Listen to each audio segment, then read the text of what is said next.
यह चैनल केवल मनोरंजन के लिए है। हम किसी भी प्रकार के अंधश्रद्धा को बढ़ावा नहीं देते। अभी तक आपने देखा, हिम्मतपुर गांव में एक चुड़ैल का साया था, जिसके बारे में सरस्वती और दिनकर आपस में बात कर रहे होते हैं। इन्हें इस बात का डर भी था कि इनका लड़का चंद्र, जो 21 महीने बाद अपने घर आ रहा था, उसे कहीं वो चुड़ैल रास्ते में मिल न जाए, क्योंकि वह चुड़ैल किसी को दिख जाए तो वो उस आदमी को अपने वश में करके मार डालती है। चंद्र का भी अभी सफर जारी था। अब देखते हैं आगे का भाग। आधी रात में हल्की चांद की रोशनी पूरे रास्ते को शून्यशान और खूबसूरत बना रही थी। चंद्र अपनी बाइक में धीमी रफ्तार से जा रहा था। जैसे जैसे बाइक आगे बढ़ रही थी, वैसे वैसे उसके घर का रास्ता अब पास आता जा रहा था। उसका सफर अब 3-4 घंटे तक का था। उसका रास्ता कच्चा, ऊबड़ खाबड़ था और पत्थरों से भरा हुआ था, क्योंकि वह एक गांव का रास्ता था। और भला गांवों के रास्तों की तो यह आम बात है।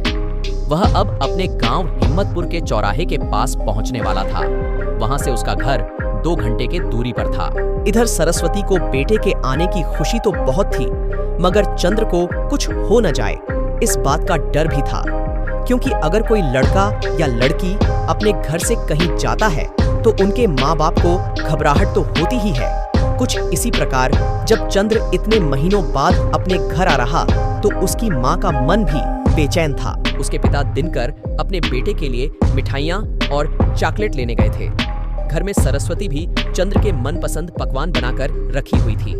आखिर चंद्र इतने महीनों बाद लंबा सफर करके आ रहा था तो उसे भूख काफी जोर की लगी ही होगी ना। चंद्र अब गांव के अंदर आ चुका था और सोच रहा था कि गांव कितना बदल गया है, मगर गांव की हवा और वातावरण में अब भी वही ताजगी कायम थी।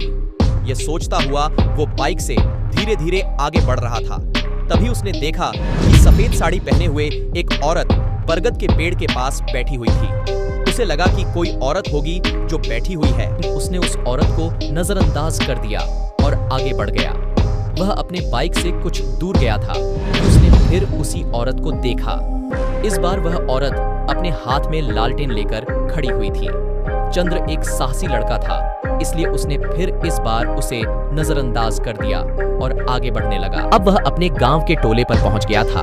उसका घर टोले के आखिरी में था। वह अपने घर पहुंच गया। उसकी माँ सरस्वती अपने हाथ में थाली लेकर दरवाजे पर खड़ी हुई थी। वह जैसे ही बाइक से उतरकर अपनी माँ के सामने आया, वही सरस्वती घबरा गई और उसके हाथ से आरती की थाली छूटकर गिर गई।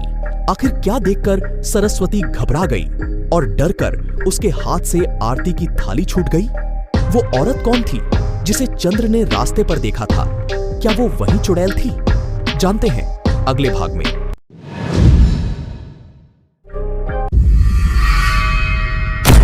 दोस्तों, आपको यह कहानी अच्छी लगी हो तो हमें सब्सक्राइब करें। हमारा इंस्टाग्राम और यूट्यूब पेज जरूर फॉलो करें।